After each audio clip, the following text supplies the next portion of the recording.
दोस्तों, जैसा कि आपको पता है केशव प्रसाद मौर्य और योगी आदित्यनाथ के बीच सब कुछ ठीक नहीं चल रहा है।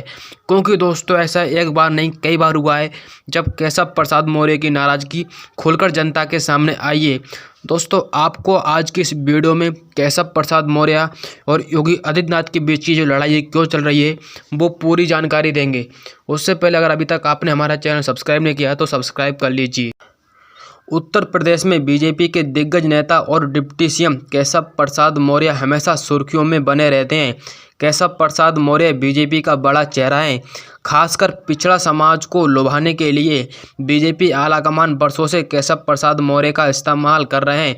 पूर्वांचल में केशव प्रसाद मौर्य का खास दबदबा है। केशव प्रसाद मौर्य की ताकत का अंदाजा इसी से लग जाता है कि बीजेपी ने 2017 के विधानसभा चुनाव में केशव प्रसाद मौर्य को एक तरह से सीएम चेहरे के रूप में प्रोजेक्ट करके चुनाव लड़ा और समाजवादी पार्टी को बड़े अंतर से हार का सामना करना पड़ा था। लेकिन जब सीएम बनने की बारी आई तो केशव प्रसाद मौर्य को उनके खिलाफ चल रहे कुछ मुकदमों का हवाला देते हुए केशव प्रसाद मौर्य को साइडलाइन कर दिया और बीजेपी आलाकमान ने हिंदुत्व का नया प्रयोग करते हुए सीएम के रूप में गोरखपुर के तत्कालीन सांसद योगी आदित्यनाथ का चेहरा आगे कर दिया। परंतु बाद में पिछड़ों की नाराजगी को भांपते हुए केशव प्रसाद मौर्य को डिप्टी सीएम की कुर्सी दी गई, जिस पर बैठने से पहले तो केशव ने मना कर दिया, लेकिन हाईकमान के कहने पर उन्हें बेमन से डिप्टी सीएम बनना पड़ गया। उनके साथ ही ब्राह्मणों को लुभाने के लिए लखनऊ विश्वविद्यालय में प्रोफेसर डॉक्टर दिनेश शर्मा को भी उप मुख्यमंत्री के तौर पर शपथ दिलाई गई। बाद में दिनेश शर्मा की जगह ब्रजेश पाठक को यह उप मुख्यमंत्री की जिम्मेदारी सौंप दी गई। केशव प्रसाद मौर्य डिप्टी सीएम तो बन गए थे, लेकिन इसके साथ ही उनके मुख्यमंत्री योगी आदित्यनाथ के साथ नहीं बैठने की खबरें भी सामने आने लगी थीं। केशव प्रसाद मौर्य और मुख्यमंत्री योगी आदित्यनाथ का कालिदास मार्ग पर सरकारी आवास अगल बगल था, परंतु दोनों के बीच मुलाकात नहीं होती थी। हद तो तब हो गई जब केशव प्रसाद मौर्य के पिताजी का निधन हो गया और मुख्यमंत्री योगी आदित्यनाथ उनके आवास जाकर शोक व्यक्त करने में हफ्ते भर का समय लग गया। इसके बाद तो अक्सर ही कुछ महीनों के अंतराल पर योगी और केशव प्रसाद मौर्य के बीच मनमुटाव की खबरें आम होने लगीं, जिसको समाजवादी पार्टी के प्रमुख अखिलेश यादव खूब हवा देते थे और अखिलेश डिप्टी सीएम को स्टूल वाला उप मुख्यमंत्री तक कह चुके हैं। वह अक्सर कहते रहते हैं कि केशव प्रसाद मौर्य यदि समाजवादी पार्टी में आ जाएं तो समाजवादी पार्टी उन्हें सीएम बना देगी। दरअसल बीजेपी में केशव प्रसाद मौर्य की बेइज्जती की खबरें फैलाकर अखिलेश यादव पिछड़ों का बीजेपी के खिलाफ भड़काने की मुहिम लंबे समय से चला रहे हैं। 2024 के लोकसभा चुनाव से पहले आजकल एक बार फिर से केशव प्रसाद मौर्य की नाराजगी की खबरें आ रही हैं। हाल ही में अयोध्या में योगी की कैबिनेट की बैठक और इसके बाद अयोध्या में ही दीपोत्सव कार्यक्रम से लेकर अन्य कई सरकारी कार्यक्रमों में केशव प्रसाद मौर्य की अनुपस्थिति को केशव की नाराजगी से जोड़कर देखा जा रहा है।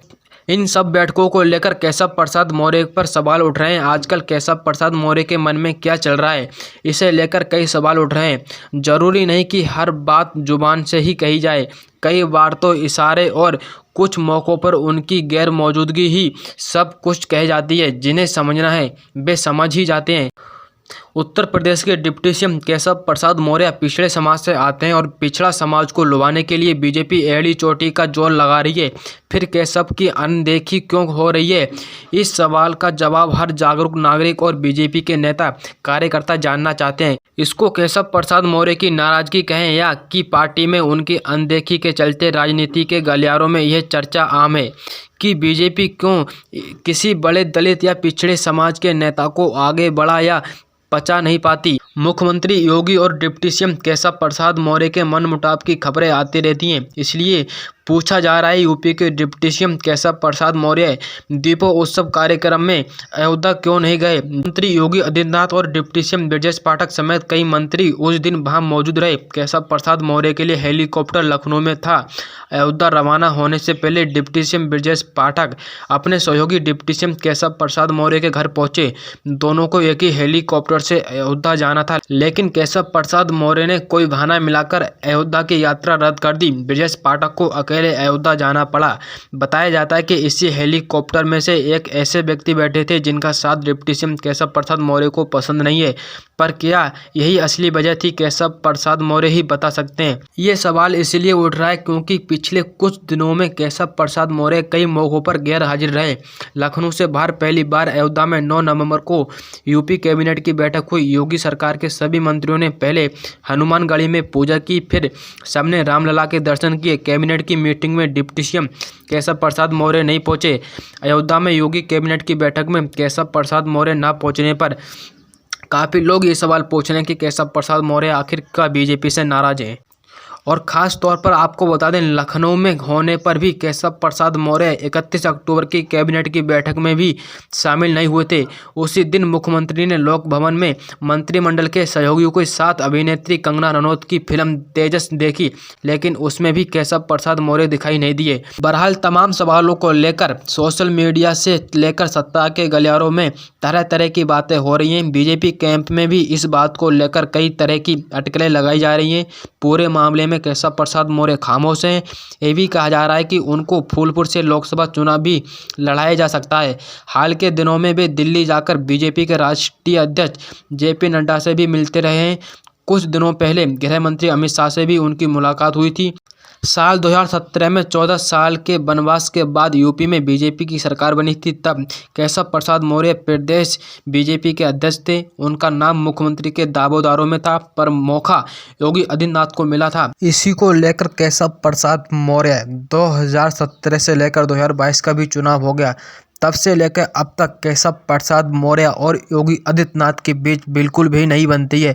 अब इन्हीं सभी बातों को लेकर दोस्तों केशव प्रसाद मौर्य पे उम्मीद जताई जा रही है कि हो सकता है 2017 और 2022 के चुनाव को देखकर केशव प्रसाद मौर्य को बीजेपी 2024 के लोकसभा चुनाव से पहले ओबीसी कार्ड खेलने के लिए मुख्यमंत्री बना सकती है। फिलहाल दोस्तों आपकी क्या राय है? जिस तरीके से केशव प्रसाद मौर्य को 2017 में धोखा दिया गया, फिर उसके बाद 2022 में भी उन्हें धोखा दे दिया गया, क्या आपको लगता है 2024 लोकसभा चुनाव से पहले केशव प्रसाद मौर्य को बीजेपी ओबीसी कार्ड खेलने के लिए, दलित पिछड़ों का वोट लेने के लिए, क्या ओबीसी नेता केशव प्रसाद मौर्य को मुख्यमंत्री बना सकती है? अगर आपको जानकारी अच्छी लगी हो तो हमारे चैनल को सब्सक्राइब कीजिए और अपना जवाब कमेंट में जरूर दीजिए कि केशव प्रसाद मौर्य मुख्यमंत्री बन सकते हैं। और इस वीडियो को अधिक से अधिक शेयर कीजिए। मिलते हैं आपसे फिर किसी नेक्स्ट वीडियो के साथ। तब तक के लिए आप सभी भाइयों को नमस्कार।